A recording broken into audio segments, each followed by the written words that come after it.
Bismillahirrahmanirrahim. Assalamu alaikum dear students. I hope you all are fine. So आज की इस video में हम computer science first year chapter 1 से स्टार्ट करने वाले हैं। इस वीडियो में हमने फर्स्ट चैप्टर जिसका नेम है कंप्यूटर सिस्टम्स, इसमें टोटल 20 एमसीक्यूज हैं और 20 ही शॉर्ट क्वेश्चंस हैं। पूरी बुक के अंदर सबसे ज़्यादा शॉर्ट क्वेश्चंस जो हैं वो इसी फर्स्ट चैप्टर्स के हैं। फॉर टाइम बीइंग हम इस वीडियो में जो फर्स्ट चैप्टर के 20 एमसीक्यूज हैं और 10 शॉर्ट क्वेश्चंस जो हैं वो कवर करेंगे।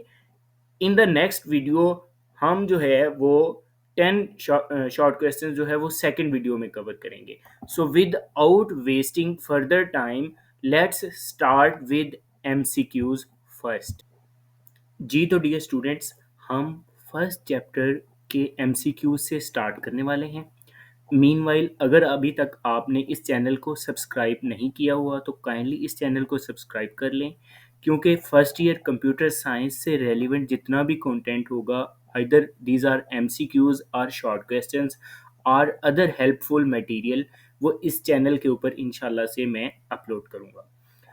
Without wasting further time, start with first MCQs. Its statement is, what are the two fundamental digits used in binary code? इसका आंसर है 0 and 1. C option is the right answer for this MCQs. MCQs number 2 जो है, how many bits does the ASCII code use to represent a character? कितनी bits जो हैं वो ASCII code जो है वो इस्तेमाल करता है किसी भी करैक्टर को रिप्रेजेंट करने के लिए। तो ये टोटल जो है इसका आंसर 8 बिट्स जो है वो आंसर ठीक होगा। वैसे जो है वो आस्की कोड जो है 7 बिट्स लेता है, लेकिन हम इसको 8 बिट से रिप्रेजेंट करते हैं। इसका जो थर्ड एमसीक्यूज है, in a digital computer what do logic levels 0 and 1 represent in terms of voltage? Digital computer के अंदर लॉजिक लेवल्स 0 और 1 किस चीज़ को रिप्रेजेंट करते हैं? 0 जो है वो 0 voltage for 0 and 5 voltage for 1। A option is the right answer for this MCQs. MCQs number 5 जो है, sorry 4, which of the following logic gates produces a high output only when all of its inputs are high? AND gate is the right answer. Choice A is the right answer. Which principle in Boolean algebra involves interchanging and or operators while complementing variables? Option C, principle of duality जो है, principle of duality very important principle. इससे relevant short questions भी आप इस जो है इससे next जो वीडियोस स्टार्ट हो रही हैं उसमें आप फर्स्ट शॉर्ट क्वेश्चंस है ये गॉल्बन, ठीक है। तो ये प्रिंसिपल ऑफ ड्युअलिटी है। अब जो एमसीक्यूज नंबर 6 है, which principle of Boolean algebra allows interchanging and or operators while negating the variables? Basically Boolean algebra का जो प्रिंसिपल है जो कि एंड ऑपरेटर और ऑपरेटर, इसमें जो मल्टीप्लिकेशन और एडिशन हो रही होती है इनको इंटरचेंज करता है इनके वेरिएबल्स को निगेट करते हुए, तो ये ड्यूअल प्रिंसिपल ही है जी। तो एमसीक्यू नंबर 7 जो है, which phase of SDLC involves assessing whether the proposed software or system is feasible in terms of resources and budget? तो ये फिजिबिलिटी स्टडी फेज है। आइदर यहाँ पे जो है वो हमने देखना है कि सॉफ्टवेयर सिस्टम जो है वो फिजिबल है या नहीं, तो इसके लिए इसका राइट आंसर जो है वो फिजिबिलिटी स्टडी फेज होगा। ओके, नेक्स्ट जो है एमसीक्यूज नंबर 8 जो है वो है, which phase of SDLC focuses on understanding user expectations and identifying software requirements? SDLC soft system development life cycle का कौन सा फेज है जो कि यूजर एक्सपेक्टेशंस और सॉफ्टवेयर रिक्वायरमेंट्स को अंडरस्टैंड आइडेंटिफाई करने के ऊपर फोकस करता है? तो ये रिक्वायरमेंट इंजीनियरिंग फेज जो है, ऑप्शन सी जो है वो इसका राइट आंसर है। बाकी जो है वो भी इसी के फेजेस हैं। So there are 11 different phases in SDLC in current book, but जो रिक्वायरमेंट इंजीनियरिंग फेज है ये इसका राइट आंसर है. ओके, ऑप्शन नंबर 9 जो है, which agile model phase involves testing.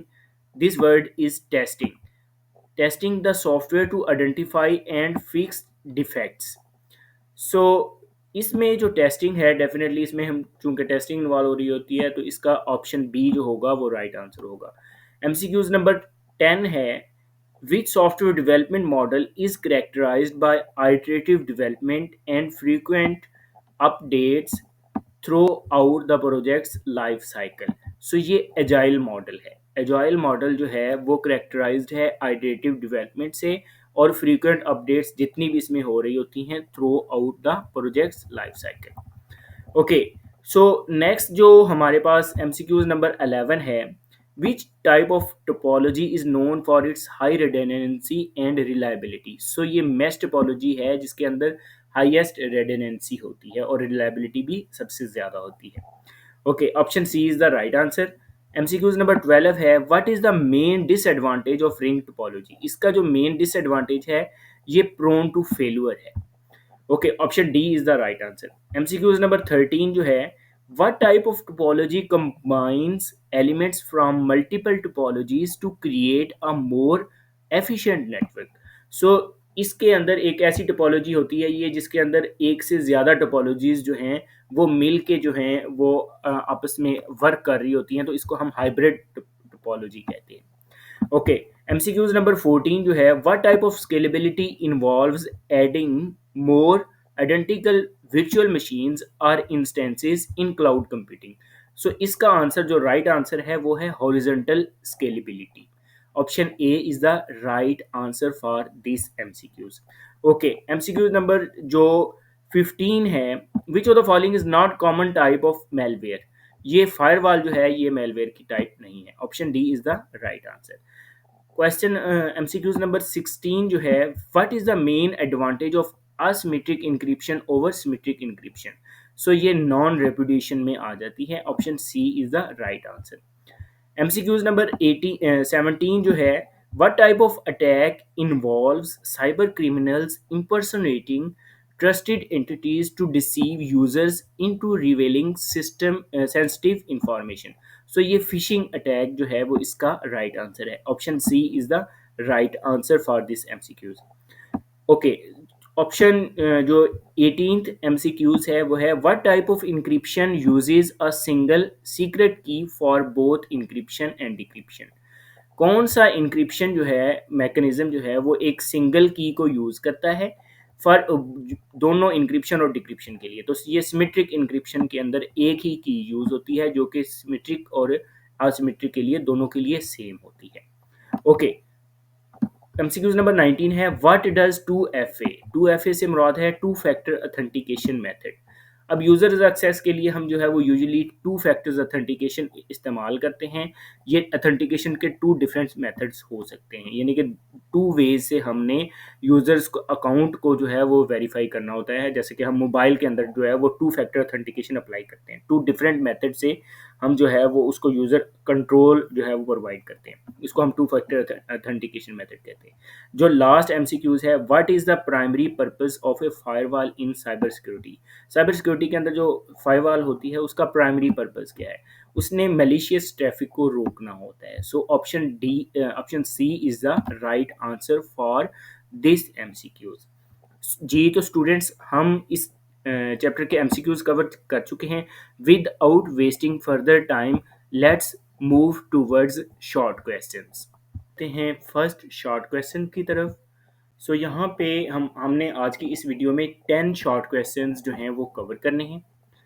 जो फर्स्ट शॉर्ट क्वेश्चन है वो है, what is the principal of duality in Boolean algebra and why is it important in digital logic. Principal of duality क्या है Boolean algebra के अंदर और ये क्यों इम्पोर्टेंट है डिजिटल लॉजिक में. सबसे पहले तो आपको प्रिंसिपल ऑफ ड्यूअलिटी की स्टेटमेंट जो है वो इसको समझ लें. प्रिंसिपल ऑफ ड्यूअलिटी जो है वो क्या बयान करती है कि for any given Boolean expression जो है वो बूलियन अलजेब्रा से रिलेट करते हैं। इसमें वैल्यूज जो हैं वो ट्रू और फॉल्स का कॉन्सेप्ट होता है। ट्रू वैल्यू के लिए वन यूजुअली रिप्रेजेंट करते हैं और फॉल्स के लिए जीरो रिप्रेजेंट करते हैं। और ड्यूअल एक्सप्रेशन को हम कैसे हासिल कर सकते हैं? हम एंड ऑपरेटर और ऑपरेटर को जो है वो इंटरचेंज कर देते हैं while complementing the variables। So complementing का मतलब होता है निगेट द वेरिएबल्स, उनकी वैल्यूज को चेंज करते हुए।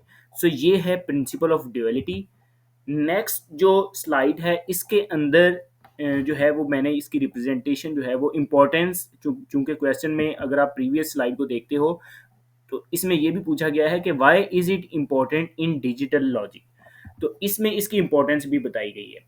इम्पोर्टेंस जो है वो किस हवाले से है? ड्यूअलिटी जो है वो बुलियन अलजबरा के अंदर वो एक फंडामेंटल प्रॉपर्टी है जहाँ पे कुछ मखसूस ऑपरेशंस और रूल्स को हम इंटरचेंज कर सकते हैं while still preserving the logic and truth of expressions। okay, in other words, in simplified words, इसका मतलब क्या है? It highlights the symmetry between two pairs of operations. जो प्रिंसिपल ऑफ ड्युअलिटी है ये सिमिट्री जो है उसको रिप्रेजेंट करता है टू पेयर्स ऑफ ऑपरेशंस के दरमियान। वो एंड के लिए जो है टर्म कंजक्शन यूज हुई हुई है और के लिए जो टर्म जो है वो डिसजंक्शन यूज होंगी। As well as the zero, zero जो है वो फॉल्स के लिए है एंड वन फॉर ट्रू। अब यहाँ पे कुछ एग्जांपल्स हैं फॉर योर फर्दर अंडरस्टैंडिंग। इसमें एक्सप्रेशन, एक लेफ्ट साइड पे एक्सप्रेशन गिवन है। These are the expression, one is equal to zero, A dot zero is equal to zero, a dot b is equal to b dot a। These are the expression and this is the result in the form of duality। 1 is equal to 0, 0 is equal to 1। हमने क्या कहा है इसकी statement में कि हम and or operators को interchange कर देते हैं। तो आप देख सकते हैं कि 1 को हमने क्या कर दिया, चेंज कर दिया 0 में, एंड 0 को इंटरचेंज कर दिया हमने किसमें, 1 में। यहाँ पे मैंने जस्ट इसकी 3 एग्जांपल्स जो हैं वो बताई हैं। बुक के अंदर पूरा एक टेबल बना हुआ है, वहाँ से आप जो है वो इनकी कंप्लीट एग्जांपल्स जो हैं वो देख सकते हैं। सो चलते हैं नेक्स्ट क्वेश्चन की तरफ। नेक्स्ट क्वेश्चन जो है वो हमारे पास है, how many circuits use logic gate, how memory circuits use logic gates, give their significance in digital systems. अब यहाँ पे मेमोरी सर्किट्स जो हैं वो लॉजिक गेट्स को इस्तेमाल करते हैं किस पर्पज़ के लिए? स्टोर करवाने के लिए एंड डाटा को मैनेज करने के लिए। किस वे से वो स्टोर करते हैं इंफॉर्मेशन और मैनेज करते हैं? By a combination of fundamental operations that manipulate का मतलब होता है उसमें चेंजिंग करना, binary signals zeros and ones. अब मेमोरी सर्किट्स के अंदर दो टर्म्स जो हैं वो बहुत ये इंपॉर्टेंट हैं जो कि यहाँ पे डिस्कस हुई हैं, फ्लिप फ्लॉप्स एंड लैचेस। ये किस तरह से बनाए जाते हैं? ये लॉजिक गेट्स को यूज़ करके ही बनाए जाते हैं और इनका पर्पस क्या होता है कि इन्होंने बाइनरी डाटा को स्टोर करना होता है मेमोरी सर्किट्स के अंदर। अब यहाँ पे फर्दर जो है वो फ्लिप फ्लॉप की डेफिनेशन है। फ्लिप फ्लॉप क्या है? डिजिटल सर्किट है जो कि बाइनरी इंफॉर्मेशन को स्टोर करता है और ये सबसे ज़्यादा कहाँ पे यूज़ होता है? डिजिटल सिस्टम्स के अंदर यूज़ होता है। पर्पस क्या होता है? मेमोरी एलिमेंट्स को और सिक्वेंशियल लॉजिक सर्किट्स को बिल्ड अप करना होता है। जबकि लैच जो है वो सबसे एंड पे इसकी डेफिनेशन है। लैच जो है वो भी डिजिटल सर्किट की ही टाइप है जो कि बाइनरी इंफॉर्मेशन को स्टोर करती है। ओके जी, तो dear students, next question, provide two examples of data encoding and decoding applications that involve logic gates। अब लॉजिक गेट्स जो है इसका पर्पस क्या होता है? लॉजिक गेट्स जो हैं वो इस्तेमाल होते हैं डाटा को इनकोड और डीकोड करने के लिए for transmission and reception in communication system.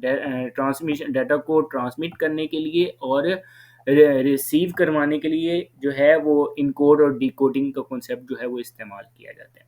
अब ये दो एग्जांपल्स हैं डाटा इनकोडिंग की और डिकोडिंग की जो कि यहाँ पे मेंशन्ड है। First one is binary coded decimal encoder and decoder, and second example is parity bit generator and checker। So these are the two examples of data encoding and decoding applications that involve logic gates। So next question is, give three uses of logic gates। अब logic gates के 3 uses क्या हैं? इसमें सबसे पहले clock synchronisation आ जाती है। Logic gates जो है वो क्लॉक सिंक्रोनाइज़ेशन में हेल्प करते हैं। और इसके अलावा लॉजिक गेट्स जो हैं वो सिग्नल की प्रोसेसिंग में जो डिजिटल सिग्नल प्रोसेसिंग है, ये डिजिटल सिस्टम्स के अंदर ये इम्पोर्टेंट टर्म है, ये उसमें हमारी हेल्प करते हैं। डिजिटल सिग्नल प्रोसेसिंग, अब इसका पहले भी फर्स्ट पॉइंट के अंदर भी जिक्र हो चुका है। लॉजिक गेट्स जो है वो डीएसपी सर्किट्स के अंदर इस्तेमाल होते हैं और इनका पर्पस क्या होता है? फॉर फिल्टरिंग और मॉड्यूलेशन एंड डीमॉड्यूलेशन। मॉड्यूलेशन जो है वो 3 वेज़ से होती है: amplitude modulation, frequency modulation and गालबन टाइम के लिहाज से होती है। ओके, अब कैलकुलेटर सर्किट्स जो हैं इनके अंदर भी लॉजिक गेट्स जो हैं वो इस्तेमाल किए जाते हैं। Basic calculators use logic gates to perform arithmetic calculations.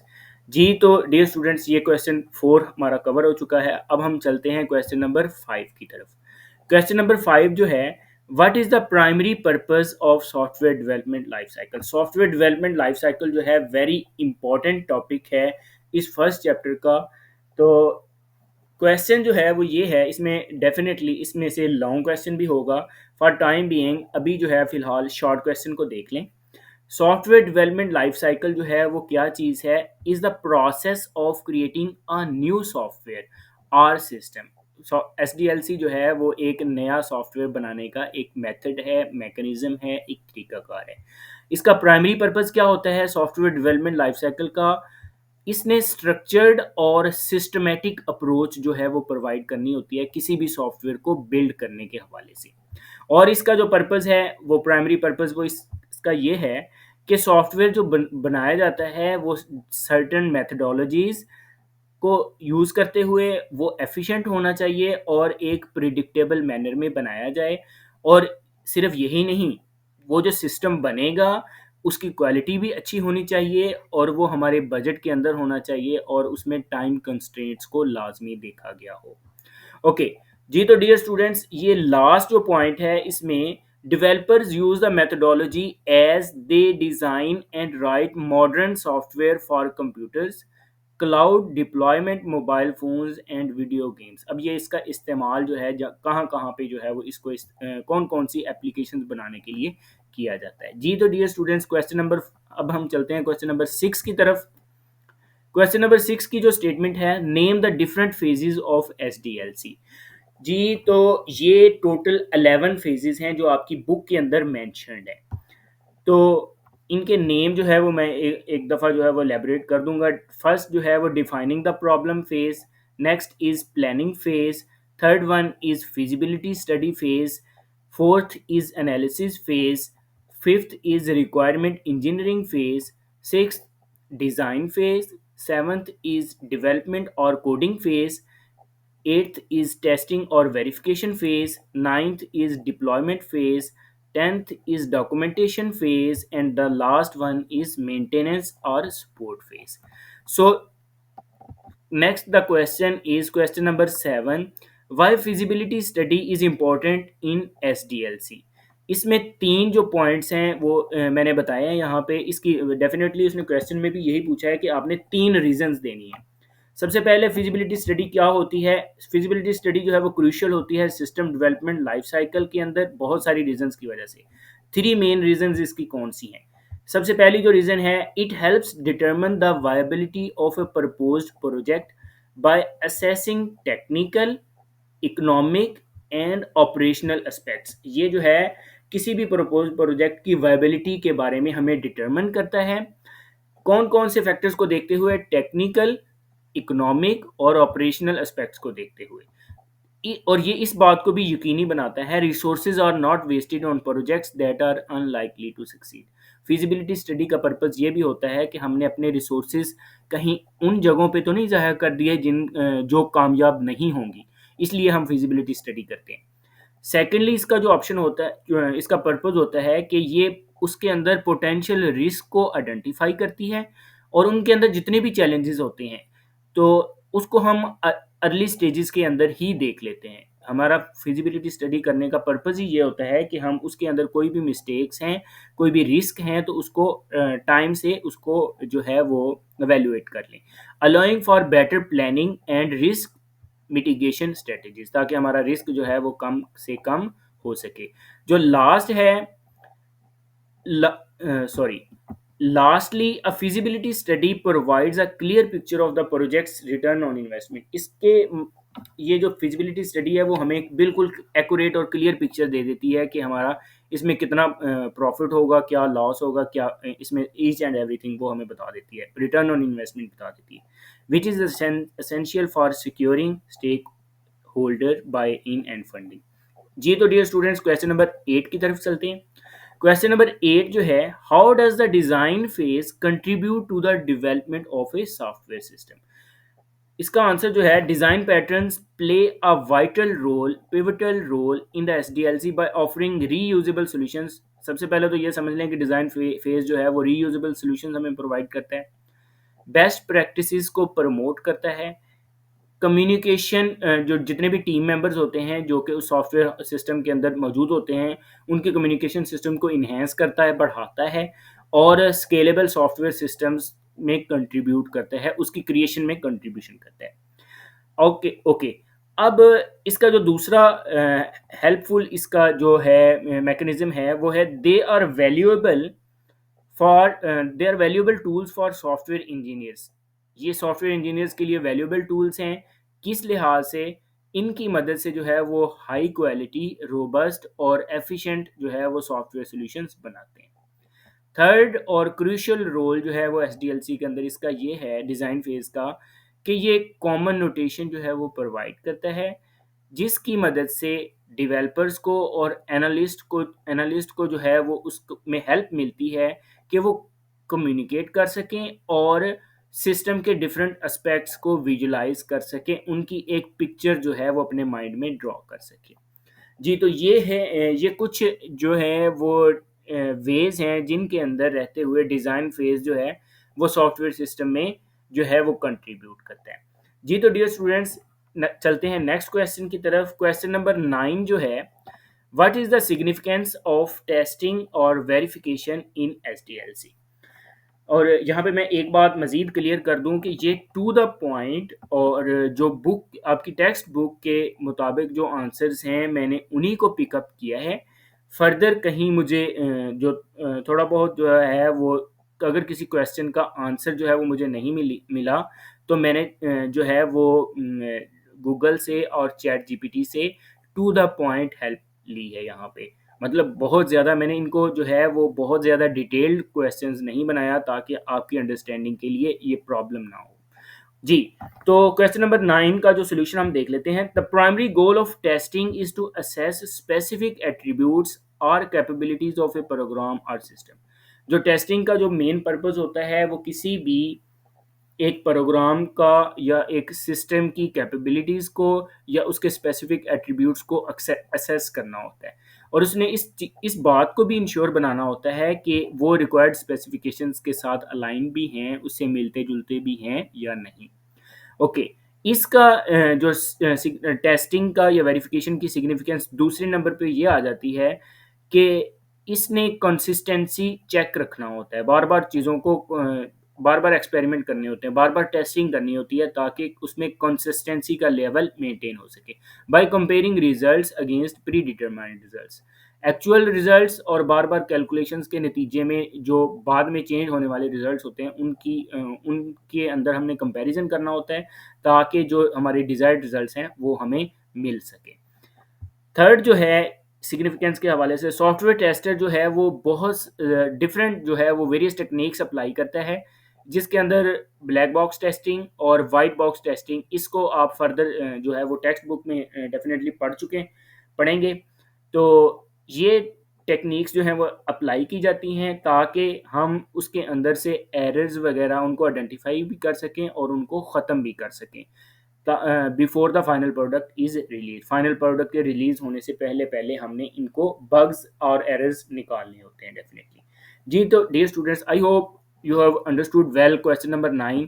सो हमारी आज की वीडियो का लास्ट जो क्वेश्चन है, क्वेश्चन नंबर 10, इसमें हमने 3 एडवांटेजेस बताने हैं और 2 डिसएडवांटेजेस बताने हैं बस टोपोलॉजीज़ के। सो यहाँ पे 3 बेनिफिट्स जो हैं वो बस टोपोलॉजी के मैंने यहाँ पे मेंशन किए हैं। बस टोपोलॉजी जो है वो ईज़ी है इसको अप्लाई करना। To expand by simply connecting additional nodes to the existing cable. ये इसकी पिक्चर जो है यहाँ पे आपको नज़र आ रही है। ये एक जो है वो इसका इमेज जो है वो आप देख सकते हैं कि कुछ इसका स्ट्रक्चर इस तरह का होता है। इसमें हमने अगर एक्स्ट्रा जो नेटवर्क के अंदर जो है एग्जिस्टिंग केबल नोड्स को इंक्रीज़ करना है, तो जस्ट जो है वो हम नोड्स की मदद से जो है वो पीसीज़ को ऐड कर सकते हैं। और इसकी मदद से क्या होता है कि लार्जर नेटवर्क अगर हमने बनाना हो, जिसके अंदर हमें स्केलेबिलिटी चाहिए हो, तो उसके लिए जो है ये ग्रेटर चॉइस है। इसकी सेकंड जो एडवांटेज है वो इसका ये है कि इसकी इंस्टॉलेशन सिंपल है और इसको इंस्टॉल करना और ये ईज़ियर है और क्विकर टू सेटअप है और इसके नतीजे में इंस्टॉलेशन कॉस्ट और टाइम भी कम लगता है। जो थर्ड इसका बेनिफिट है वो है इफ़ेक्टिव फॉर स्मॉल नेटवर्क्स। ये छोटे नेटवर्क्स के लिए इफ़ेक्टिव है। वो किस लिहाज से इफ़ेक्टिव है, जहाँ पे डाटा ट्रैफ़िक कम होती है और इसको हम एफ़िशिएंटली हैंडल कर सकते हैं एक ही सिंगल केबल के साथ। अब आप यहाँ से देख सकते हैं इस पिक्चर के अंदर एक ही जस्ट मेन केबल होती है और ये छोटे नेटवर्क के लिए इस लिहाज से एफ़िशिएंट भी होता है क्योंकि जो है वो डाटा ट्रैफ़िक को जो है वो हम उसको ईज़िली हैंडल कर सकते हैं। जी, तो अब हम इसके डिसएडवांटेजेस देख लेते हैं। डिसएडवांटेजेस जो हैं वो 2 डिसएडवांटेजेस ऑफ बस टोपोलॉजी वो कौन-कौन से हैं? बस टोपोलॉजी के अंदर तमाम जो नोड्स हैं वो सेम तरह की ही बैंडविड्थ जो है वो शेयर करती हैं और इससे क्या हो सकता है कि नेटवर्क कंजेशन अकर कर सकती है या डाटा ट्रांसमिशन की स्पीड जो है वो स्लो हो सकती है। एक तो डिसएडवांटेज इसका पहला ये हो गया। दूसरा नंबर पे इसका जो डिसएडवांटेज है इसको आइडेंटिफाई करना और इसके अंदर जो प्रॉब्लम्स होते हैं उनको ट्रबल शूट करना भी मुश्किल है। If the whole network goes down, पूरे का पूरा नगर नेटवर्क अगर बैठ जाए तो इसको आइडेंटिफाई करना और उसको ट्रबल शूट करना मुश्किल हो जाता है। और if an individual device has issues, यानी कि सिर्फ एक डिवाइस में इशू आ जाए या ओवरऑल सारे के सारे नेटवर्क में प्रॉब्लम हो जाए तो इसको ट्रबल शूट करना हमारे लिए मुश्किल हो जाता है। जी, तो डियर स्टूडेंट्स, आज की इस वीडियो के लिए फ़िलहाल हम जो है वो 10 शॉर्ट क्वेश्चंस कवर कर चुके हैं। सो इससे आने वाली वीडियो में हम इंशाल्लाह इसी चैप्टर के रिमेनिंग 10 शॉर्ट क्वेश्चंस जो हैं वो कवर कर लेंगे।